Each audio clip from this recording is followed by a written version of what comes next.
অ্যারনের দৃষ্টিতে শীত শুরু না হতেই মনে হচ্ছে চারদিক ঘন কুয়াশার চাদরে মুড়িয়ে আছে।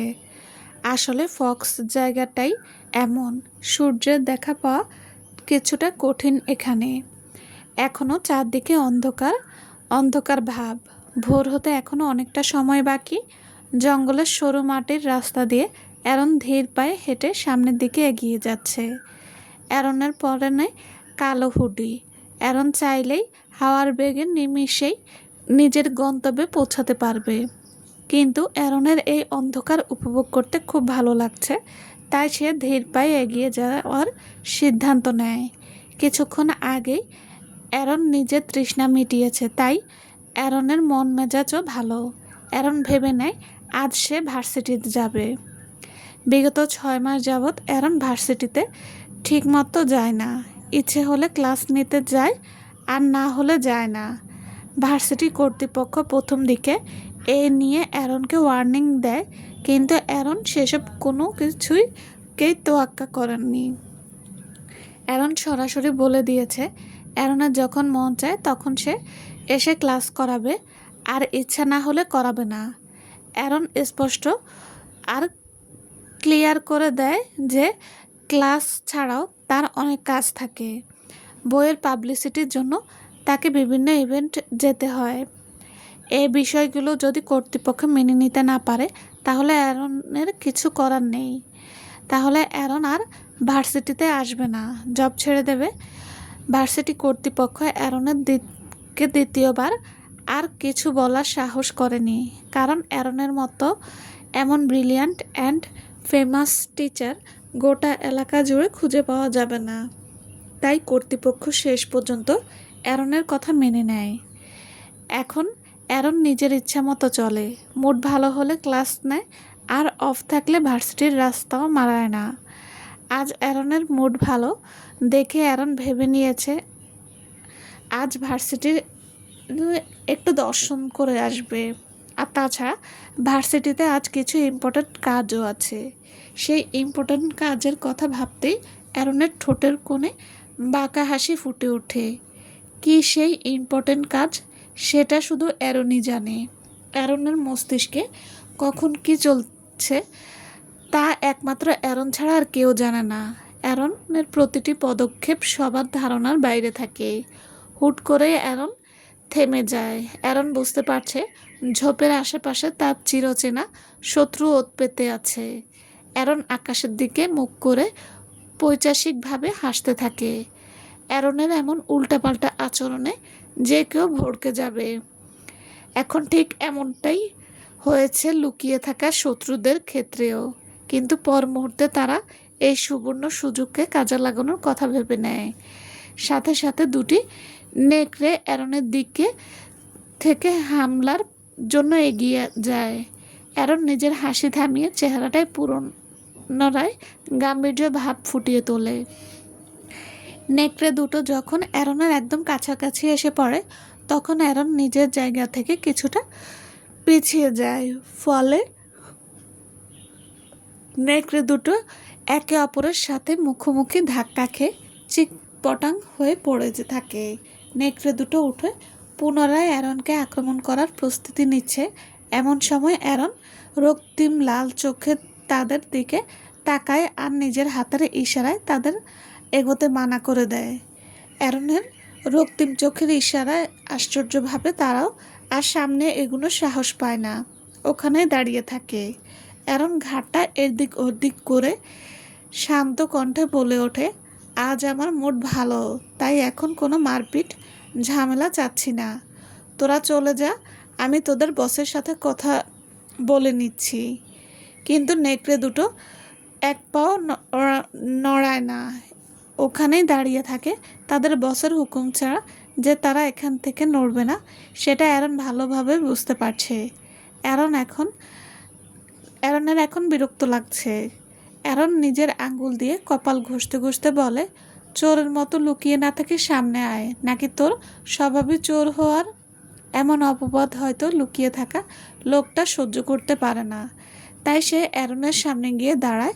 তার তীব্র আক্রোশের সত্ত্বে বলে, চুরি করার তো তোর স্বভাব অ্যারন, আমার না, চুরি করে তুই সব কিছু আমার থেকে কেড়ে নেওয়ার পায়তারায় আছিস।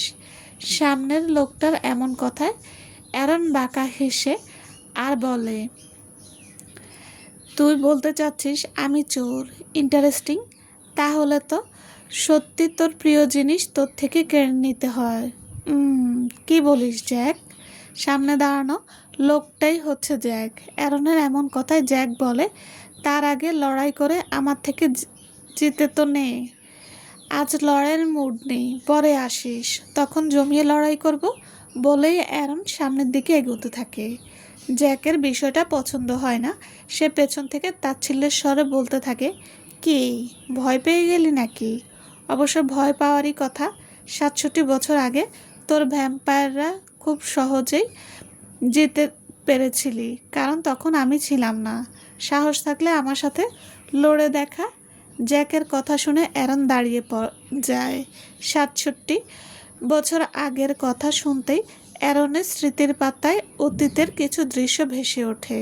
কিন্তু কেন যেন সেই কঠিন অতীত আজ অ্যারনের কাঠিন্যকে ভাঙতে পারল না। অ্যারন যন্ত্রের মতো ঘুরে জ্যাকের দিকে তাকায়।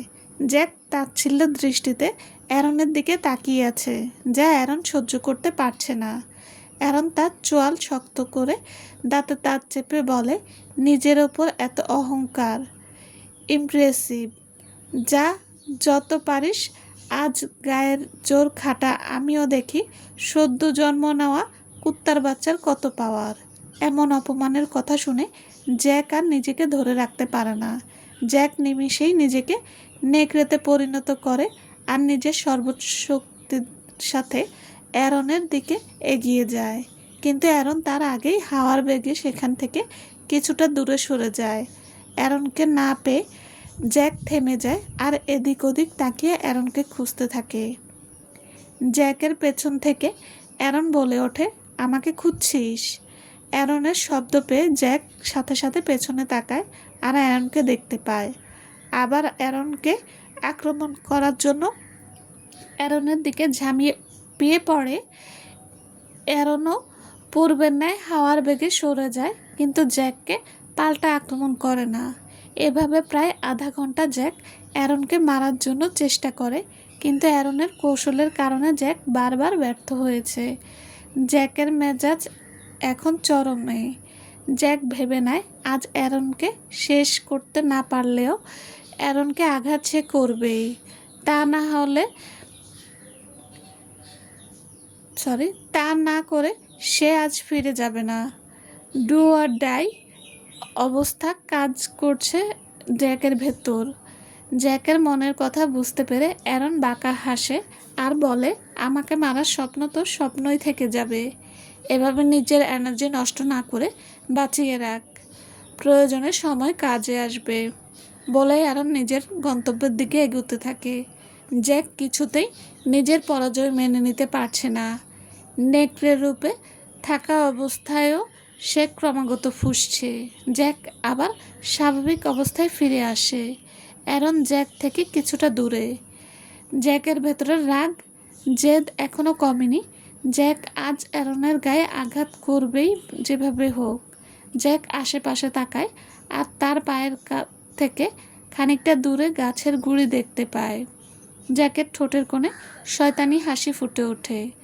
জ্যাক গাছের ভারী গুঁড়ি তুলে নেয় আর ক্ষিপ্ত গতিতে অ্যারনের দিকে এগিয়ে যায়।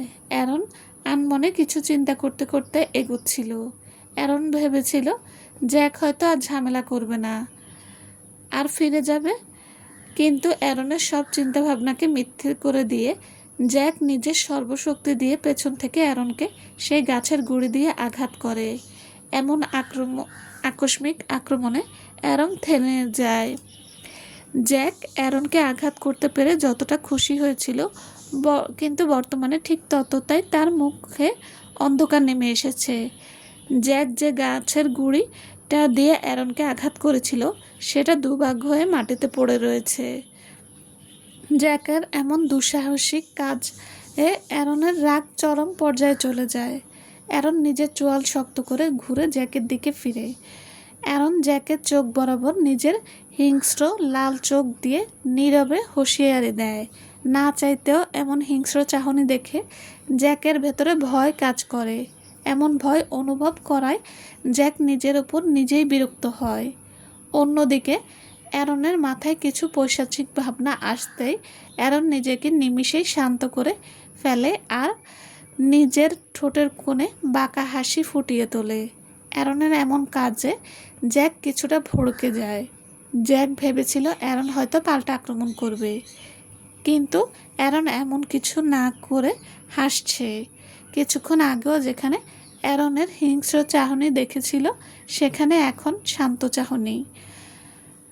জ্যাকের কিছু আজ করতে পারে না। কি থেকে কি হয়ে গেল? অ্যারন ধীরে ধীরে হেঁটে জ্যাকের মুখোমুখি গিয়ে দাঁড়ায় আর শান্ত স্বরে বলে, তোর এই কাজের শাস্তিটা আপাতত তুলে রাখছি।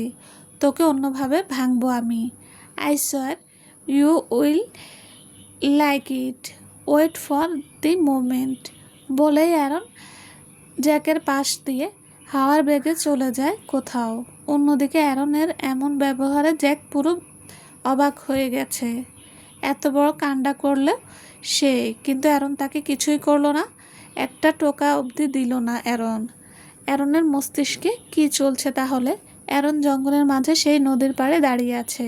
অ্যারন অনুভূতি শূন্য শান্ত দৃষ্টিতে আকাশপানে তাকিয়ে আছে। কিছুক্ষণের মাঝেই সূর্যোদয় হয়। কিছুক্ষণ আগের কুয়াশা মনে হচ্ছিল আজ সূর্যের দেখা পাওয়া যাবে না, কিন্তু সব জল্পনা কল্পনার অবসান ঘটিয়ে আকাশে সূর্যের দেখা মিলল, যদিও তার প্রখরতা কম। সূর্যের কিরণ অ্যারনের হাতে পড়তেই সে জায়গা চকচক করতে লাগলো। কিছু মুহূর্ত পার হতেই যেটা সুন্দর চকচক মনে হচ্ছিল, এখন সেই জায়গাটা লাল হচ্ছে যাচ্ছে ক্রমশ। মনে হচ্ছে গরম তাপে পুড়ে যাচ্ছে। তবুও অ্যারন নির্বিকার। সে সূর্যোদয়ের দৃশ্য দেখতে ব্যস্ত। সূর্যোদয়ের দৃশ্য দেখতে দেখতে হুট করে অ্যারন পাগলের মতো হাসতে থাকে। অ্যারনের এমন হুটহাট অদ্ভুত কাণ্ড দেখলে যে কেউ অ্যারনকে পাগল ভাবতে বাধ্য হবে। অ্যারন যেমন হুট করে হাসা শুরু করেছিল, এখন ঠিক হুট করে হাসি থামিয়ে দিয়েছে। মুহূর্তের মাঝেই অ্যারনের চেহারার গাম্ভীর্য ভাব ফুটে ওঠে। অ্যারনের এমন বহুরূপী রূপ বোঝার ক্ষমতা হয়তো কারো নেই। অ্যারন এমন এক ধাঁধা, যার সমাধান হয়তো কারো কাছেই নেই। অ্যারন কিছুটা অহংকারের সহিত তাচ্ছিল্য হেসে বলতে থাকে, অন্ধকার সাম্রাজ্যের সম্রাট আমি। আমার পুরোটা জুড়ে শুধু অন্ধকারে ছেয়ে আছে। এই আমি কিনা এক তুচ্ছ মানবকন্যার মোহে প্রভাবিত হয়ে আলোর পছন্দ করা শুরু করেছিলাম। এগুলো চিন্তা করলেও হাসি পায়। নিজের প্রতি নিজেরই ঘৃণা হয়। অন্ধকারই শুধু আলোকে গ্রাস করতে পারে। তোর মধ্যের সব আলো আমার অন্ধকার দ্বারা গ্রাস করব আমি। তোর জীবনের সব আলো কেড়ে নিতে খুব শীঘ্রই আসছি আমি। B ready baby. অনুদৃষ্টিতে ভোরের আকাশে সূর্য উঠেছে।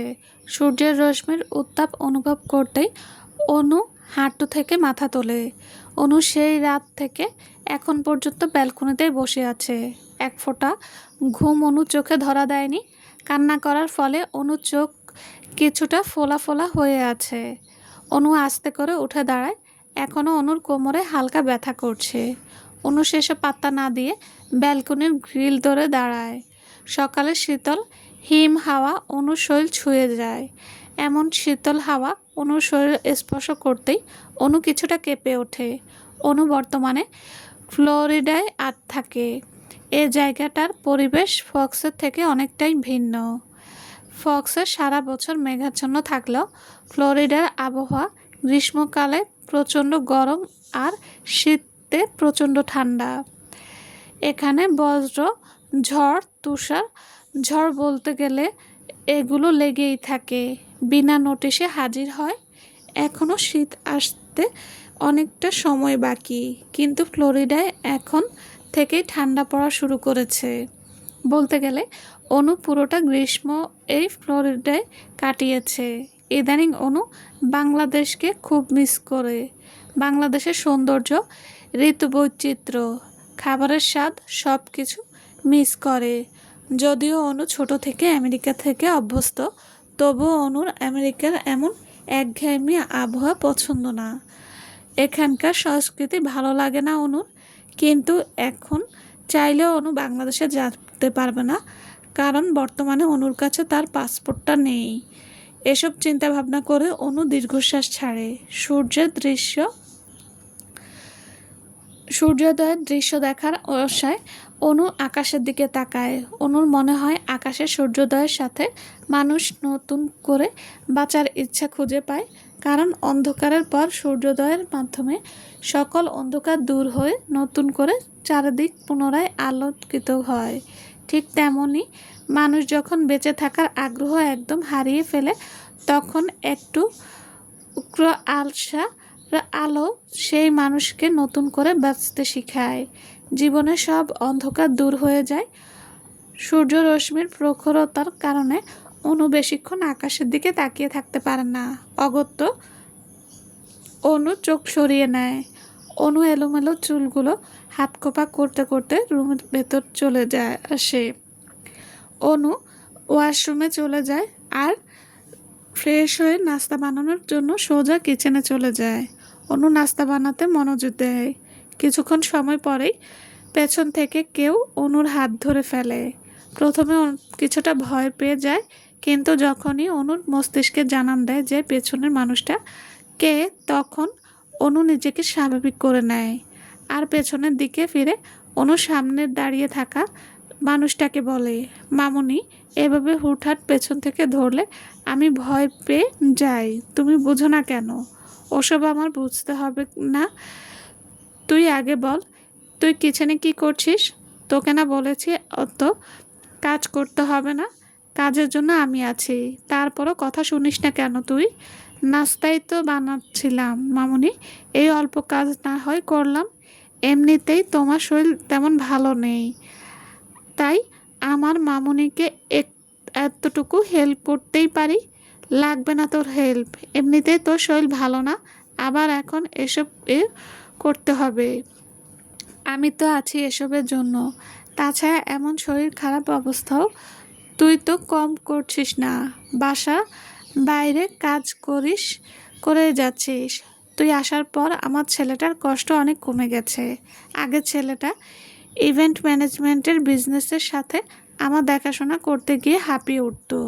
তুই আসাতে বাবা হারা ছেলেটার জীবনে একটু স্বস্তি ফিরে এসেছে। আজ যদি ওর বাবা বেঁচে থাকতো, তাহলে ছেলেটাকে এত কষ্ট করতে হতো না। বলেই মামুনির চোখ মুছতে শুরু করে। অনু তার মামুনির কাঁধে জড়িয়ে আশ্বাসের স্বরে বলে, মামুনি, মন খারাপ করছো কেন? আমি আছি তো। আচ্ছা বাবা, তোমার কথা মেনে নিচ্ছি। সেন্টিমেন্টাল হয়েও না প্লিজ। অনুর এমন কথা শুনে মহিলাটি মুচকি হেসে বলে, তুই থাকতে আমার মন খারাপ থাকতে পারে, কিন্তু একটা বিষয় আজও আমায় ভাবায়। 6 মাস আগে ওই অবস্থায় তুই এত দূরে জার্নি করে একা এখানে এলি কি করে? তুই তো সোজা হয়ে ঠিকমতো দাঁড়াতেই পারছিলি না তখন। এমন অবস্থায় তোর বাবা মা তোকে ছাড়লো কেমন করে? এখন পর্যন্ত তুই পুরোপুরি সুস্থ না, বেশি পরিশ্রমও করতে পারিস না। তোর কষ্ট হয় আমি বুঝি। 6 মাস আগের কথা উঠতেই অনুর হাসি গায়েব হয়ে যায়, মুখটা বিবর্ণ হয়ে যায়। অনুর এমন অবস্থা দেখে মামুনি আবার বললে, এত টেনশন করতে হবে না। এতদিনও যখন আমাকে কিছু বলিসনি, আমিও আর তোকে এ বিষয়ে জিজ্ঞেস করব না। যা এখন গিয়ে রেস্ট কর। আজ তো আবার তোদের একটা ইভেন্ট ম্যানেজ করতে হবে। যা, নাস্তা হলে ডাকবো আমি। অনু মলিন হেসে মাথা নাড়িয়ে নিজের রুমে চলে যায়।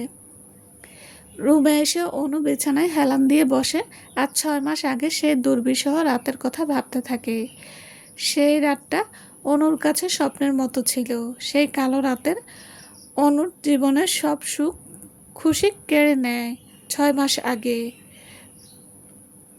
অনু জঙ্গলের মাঝে পাকা রাস্তায় স্ট্রেচারে ভর দিয়ে কোনো রকমে দাঁড়িয়ে আছে।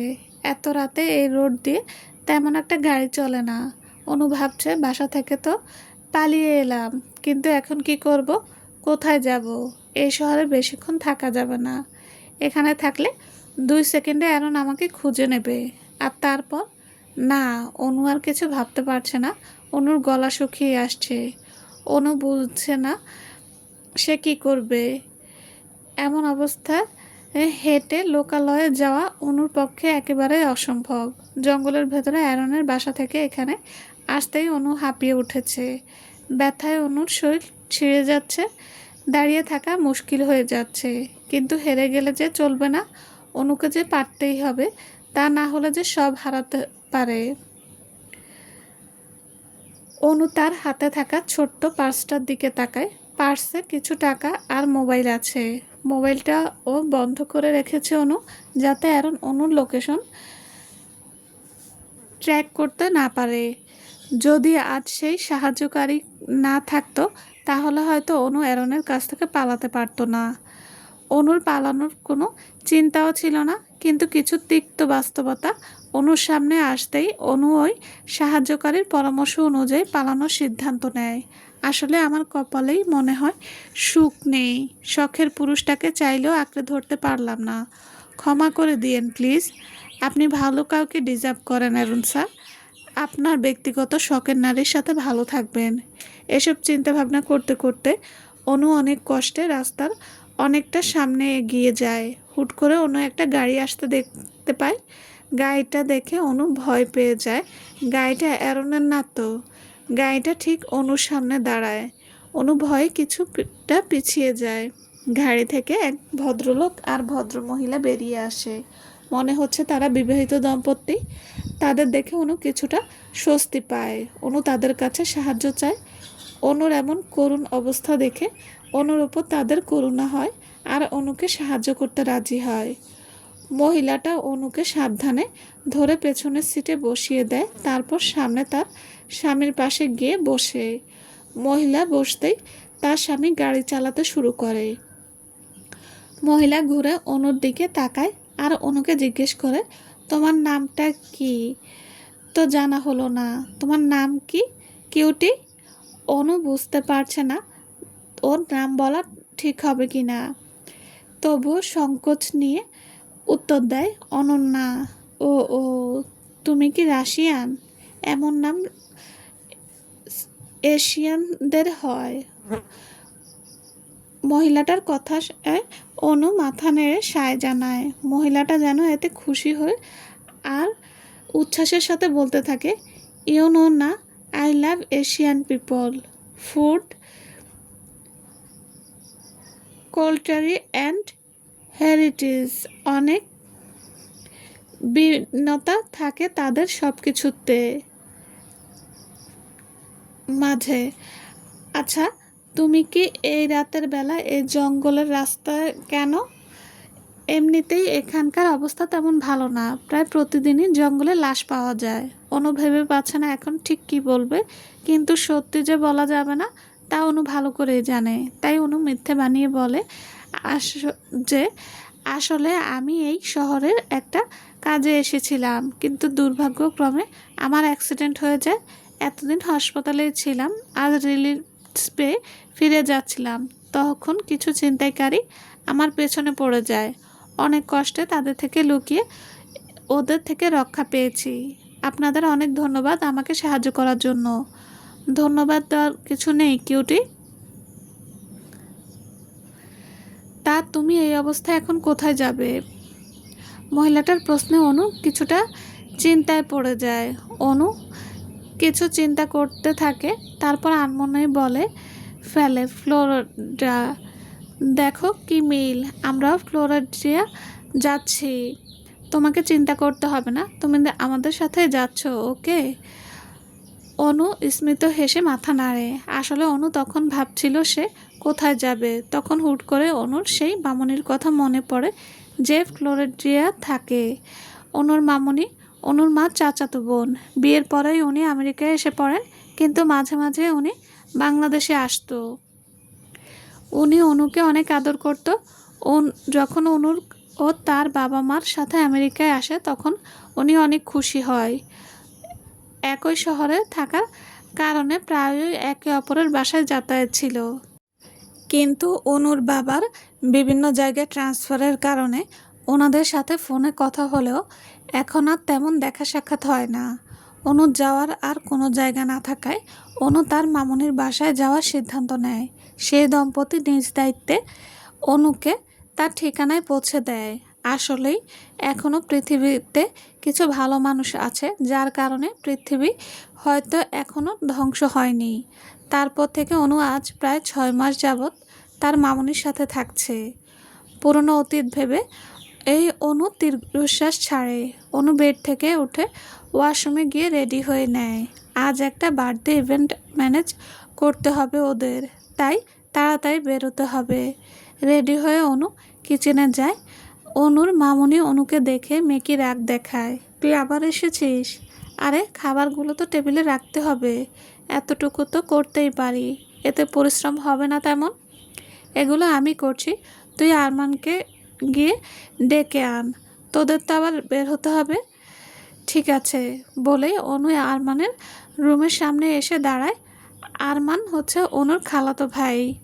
অনু রুমের দরজায় নক করে, সাথে সাথে ভেতর থেকে এক পুরুষালী কণ্ঠ ভেসে আসে। তোকে কতবার বলেছি কুকি, আমার রুমে আসতে তোকে নক করতে হবে না, সোজা চলে আসবি। আরমানের কথায় অনু মুচকি হেসে ভেতরে ঢোকে আর দেখে আরমান চুল আঁচড়াচ্ছে। অনু আরমানকে বলে, রুমে নক করে ঢোকা হচ্ছে শিষ্টাচার। আচ্ছা এসব বাদ দাও, তুমি আমাকে সব সময় কুকি বলে ডাকো কেন? জানো তোমার এই কুকি নামে মাও ডাকতো, পরে সবাই কুকিকে খুকি বানিয়ে হাসতে দেখে মার সাথে রাগ করতাম, তারপর থেকে মার এই নামে ডাকে না, কিন্তু তুমি এখনও এই নামেই ডাকো। শেষের কথাটা অনু হতাশার স্বরে বলে। অনুর কথায় আরমান মুচকি হেসে অনুর দিকে ফিরে আর বলে, কারণ তুই কুকিজের মতো সুইট আর কিউট, আমি তোকে কুকি বললেই ডাকবো, তোর ভালো লাগুক আর না লাগুক। আরমানের কথায় অনু হেসে ওঠে। আরমান মুগ্ধ হয়ে অনুর হাসি দেখে আর আনমনে বলে ফেলে, তোকে হাসতে অনেক সুন্দর লাগে কুকি, সব সময় হাসবি, মুখ গোমরা থাকবি না কখনো।